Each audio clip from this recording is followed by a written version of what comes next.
नमस्कार दोस्तों, इस वीडियो में हम एंजियोटेंसिन 2 के बारे में समझेंगे।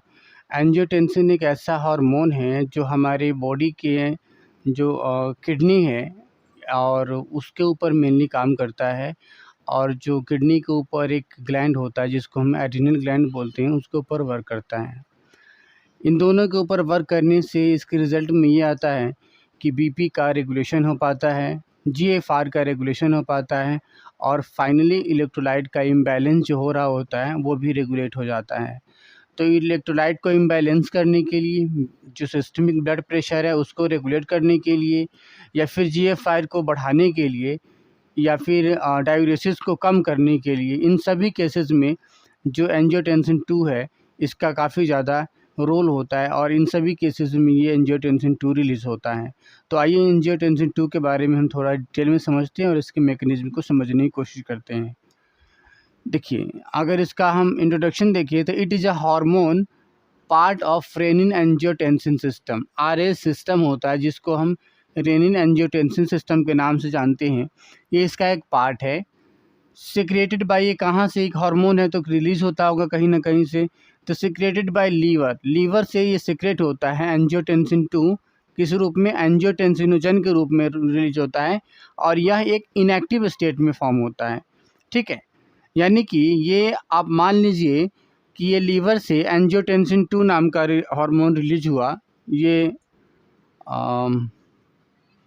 एंजियोटेंसिन 2 एंजियोटेंसिनोजन ये कहाँ से रिलीज हुआ, लीवर से। लीवर ने इसको रिलीज़ किया। अब ये इनएक्टिव फॉर्म में होता है, इसको एक्टिव फॉर्म में रिलीज़ कराने के लिए रेनिन नाम का एक एंजाइम रिलीज होता है। ये रिलीज होता है किडनी से। ठीक है, किडनी एक रिलीज़ कराता है, इस एंजियोटेंसिनोजन 1 को एंजियोटेंसिन 2 में कन्वर्ट करता है। एंजियोटेंसिन 1 में कन्वर्ट करता है। और फिर ये एंजियोटेंसिन 1 अपने आप ही फिर एक्टिव फॉर्म में नहीं होता, इसको एक और कन्वर्ट कराने के लिए एक एसी होता है, एंजियोटेंसिन कन्वर्टिंग एंजाइम। ये रिलीज होता है लंग्स से। तो ये लंग्स से जो जब रिलीज होता है ये वाला हार्मोन, तो फिर फाइनली ये इसके ऊपर काम करता है एंजियोटेंसिन 1 के ऊपर और ये कन्वर्ट हो जाता है एंजियोटेंसिन 2 में, एंजियोटेंसिन 2 में। ठीक है, और फिर ये फाइनली ये एक्टिव फॉर्म में आ जाता है। एक्टिव फॉर्म में आ गया। अब ये काम करता है हमारे किडनी के ऊपर, और किडनी के ऊपर एक ग्लैंड होता है जिसको बोलते हैं adrenal gland. That means adrenal gland के ऊपर ये वर्क करता है। अब एड्रिनल ग्लैंड के ऊपर जब ये काम करता है तो एड्रिनल ग्लैंड एक हार्मोन रिलीज करता है जिसको बोलते हैं एल्डोस्टेरोन। ठीक है, अब ये अपना बहुत सारे सोडियम का और पोटेशियम का ये रेगुलेशन करता है। ये तो ये डायरेक्ट रेगुलेशन तो नहीं होता है, लेकिन ये इनडायरेक्टली रूप में जो एंजियोटेंसिन 2 है ये फाइनली ये सोडियम और पोटेशियम का रेगुलेशन करता है, बीपी का रेगुलेशन करता है। ठीक है, तो ये लीवर से रिलीज होता है और ये इनएक्टिव फॉर्म में होता है। एक्टिवेटेड बाय रेनिन और एसी। रेनिन एक एंजाइम है, रेनिन, और एक है एसी यानी एंजियोटेंसिन कन्वर्टिंग एंजाइम। इन दोनों से ये एक्टिवेट हो जाता है और एंजियोटेंसिन 2 में कन्वर्ट हो जाता है। सिक्रेटेड इन फॉलोइंग कंडीशन, यानी कौन से ऐसे कंडीशन है जिसमें ये रिलीज होता है। तो पहला कंडीशन तो ये आ गया कि सोडियम और पोटेशियम का इम्बैलेंस रहेगा, उस कंडीशन में ये रिलीज होता है। तो पहली चीज़ ये, या तो सोडियम पोटेशियम बढ़ा हुआ रहता है तो उसमें रिलीज होता है, या फिर सोडियम घटा हुआ रहता है उसमें, यानी कि हाइपरकैलेमिया या फिर नाइट्रेमिया,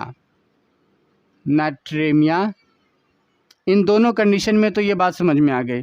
तीसरा, अगर बीपी का लेवल काफ़ी ज़्यादा डाउन हो जाता है तो उसके अंदर भी ये रिलीज होता है, यानी कि हाइपोटेंशन में। किसमें, हाइपोटेंशन में भी ये रिलीज होता है। चौथा, अगर जीएफआर का वैल्यू अगर कम हो जाता है, जीएफआर घट जाता है, ग्लोमेरुलर फिल्ट्रेशन रेट। जीएफआर कहने का मतलब है इसके अंदर बहुत सारी कैपिलरीज होते हैं जो ब्लड को जो भी आता है इसके अंदर उसको क्या करते हैं, ये फिल्टर करते हैं। तो इसके अंदर फिल्ट्रेशन का अपना एक रेट होता है, उसी को बोलते हैं ग्लोमेरुलर फिल्ट्रेशन रेट। यहाँ पे इस वाले रीजन को ग्लोमेरुलस बोलते हैं तो इसके अंदर जो फिल्ट्रेशन जिस रेट से होता है, इसलिए इसको ग्लोमेरुलर फिल्ट्रेशन रेट GFR के नाम से इसको जाना जाता है। अगर BP कम होगा तो ब्लड की सप्लाई कम होगी, ब्लड की सप्लाई कम होगी तो GFR की वैल्यू कम हो जाएगा। तो जब GFR की वैल्यू कम हो जाता है तो उसको बढ़ाने के लिए उस कंडीशन में भी ये एंजियोटेंसिन 2 रिलीज होता है और BP बढ़ा देता है। BP बढ़ने से GFR की वैल्यू बढ़ जाती है। ठीक है। नेक्स्ट है डायूरेसिस में।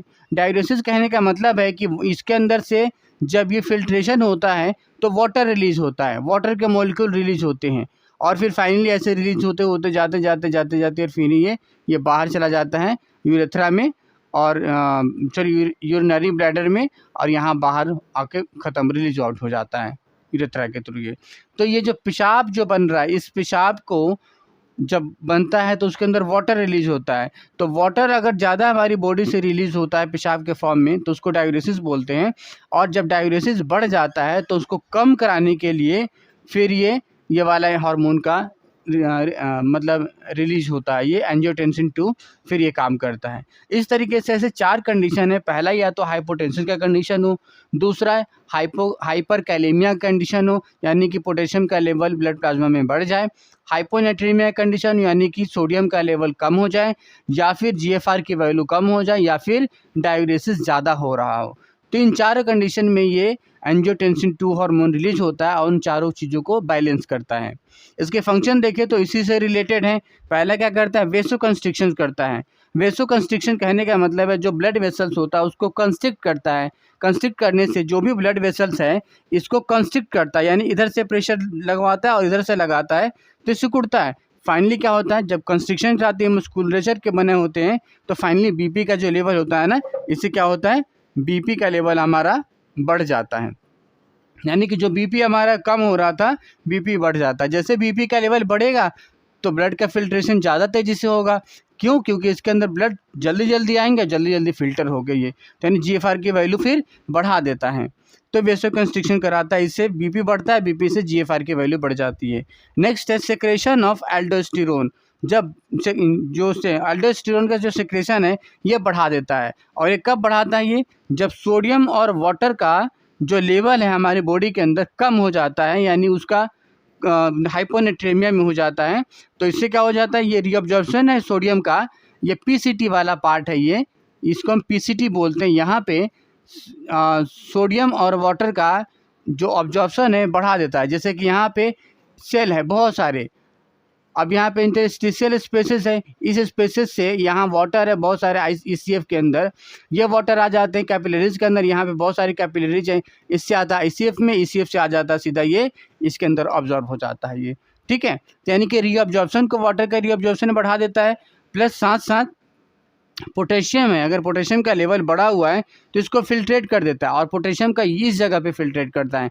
यानी मान लो पोटेशियम अगर यूरिन में ज़्यादा बन के आ रहा है तो यहाँ से वही इसका उल्टा मैकेनिज्म करा देता है, यानी यहाँ से आ जाता है ECF में भेज देता है और ECF से सीधा यहाँ पे आ जाता है ये ब्लड की जितनी भी कैपिलरीज है इसके अंदर पोटेशियम आ जाता है और फिर पोटेशियम का लेवल बढ़ जाता है, यानी पोटेशियम का लेवल फिर मेंटेन रहता है। ये पोटेशियम का लेवल ये उल्टा हो जाता है, पोटेशियम का लेवल ये अंदर ना जाके ये अंदर से, यानी अंदर से ब्लड के अंदर ज़्यादा बड़ा हाइपर है तो अंदर से ECF में आता है, ECF से फिर ये इसके अंदर आ जाता है PCT के अंदर, और PCT के अंदर आते ही यूरिन के अंदर पोटेशियम मिला और फिर ये बाहर ये पोटेशियम ये एज ए यूरिन बाहर कर देता है ये। ठीक है, नेक्स्ट है हमारा stimulate posterior lobe of pituitary. देखिए अगर ज़्यादा पेशाब होता है तो डायूरेसिस उसको बोलते हैं, ज़्यादा पेशाब का बनना। जब ज़्यादा पेशाब बनने लग जाता है, यूरिन का फ्लो ज़्यादा बनने लग जाता है, GFR वैल्यू बढ़ेगी तो आपका डायूरेसिस भी बढ़ जाता है। दैट मीन्स यूरिन का फॉर्मेशन भी बढ़ जाता है। जब यूरिन ज़्यादा बनता है तो यूरिन से बॉडी के अंदर वाटर का जो मात्रा होती है कम हो जाती है, क्योंकि यूरिन में सबसे ज़्यादा पानी ही होता है। जब पानी कम हो जाता है तो उसको रोकना होता है ताकि डायूरेसिस कम हो और बॉडी के अंदर यूरिन बना रहे। और यूरिन के साथ साथ जो यूरिन में वाटर जा रहा है तो बहुत सारे इलेक्ट्रोलाइट भी तो जा रहे हैं, सॉल्ट भी की भी कमी हो जाएगी। तो उसको कम करने के लिए हमारा एक पोस्टीरियर जो लोब है पिट्यूटरी का, वहाँ से एक हार्मोन रिलीज होता है जिसको हम ADH बोलते हैं। तो ये पोस्टीरियर पिट्यूटरी के जो पिट्यूटरी के पोस्टीरियर लोब से ये हार्मोन ADH रिलीज होता है और ये एडीएच डायूरेसिस को कम करता है, यानी डायूरेसिस को रोकता है, यानी पेशाब कम बनने देता है। दैट मीन्स अगर पेशाब ज़्यादा बनता है तो ये वाला ही हार्मोन एंजियोटेंसिन 2 ये स्टिमुलेट करता है पोस्टीरियर पिट्यूटरी को और ये रिलीज कर देता है एडीएच को, इससे डायूरेसिस कम हो जाता है।